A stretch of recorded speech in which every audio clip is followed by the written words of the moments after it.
தூரத்து பச்சை கண்ணுக்கு குளுமை அப்படின்னு சொல்லுவாங்க. நீங்கள் தூரத்துலேருந்து இருக்கக்கூடிய வயல் பகுதியை வந்து நீங்கள் போய் பார்த்தீங்கன்னா, தூரத்துலேருந்து பார்க்கும்போது எல்லாம் பச்சை பச்சைன்னு நல்லா அருமையாக இருக்கும். பட்ஜெட்டினுடைய பார்வை இப்போ அப்படி தான் இருக்குது. கிட்டக்க போன பிறகு தான், அலோகேஷன்ஸ்லாம் வந்த பிறகு தான் அதில் பயிர் எவ்வளோ இருக்குது, களை எவ்வளோ இருக்குது அப்படின்னு தெரியும் நமக்கு. அநேகமாக பயிர்கள் கம்மியாக இருக்கிறதுக்கான வாய்ப்புகள் அவர்களுடைய முன்னறிக்கையில் தெரியுது.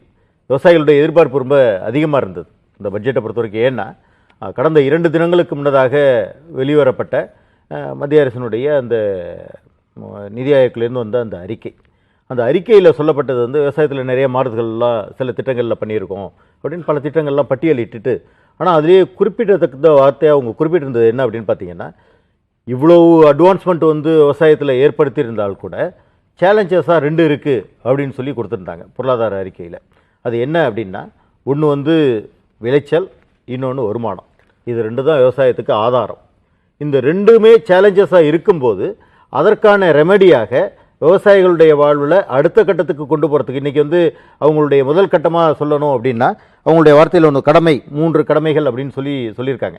அதில் 3வது கடமையாக அவங்க சொல்லியிருக்கிறது, focus on increasing farm products and entrepreneurship with special attention to small and or marginal farmers அப்படின்னு சொல்லியிருக்காங்க. ஆனால் இங்கே வந்து சந்தன மரத்தை பற்றி பேசியிருக்கோம், பெரும் விவசாயிகள் இருக்கக்கூடிய கொக்கோ பற்றி பேசியிருக்கோம், அறிக்கையில் வந்திருக்கு. ஆனால் சாதாரண நடுத்தர விவசாயிகளுடைய என்ன இருக்குது, நமக்கு என்னென்ன எதிர்பார்த்தோன்றதை நம்ம பின்னாடி சொல்லுவோம்.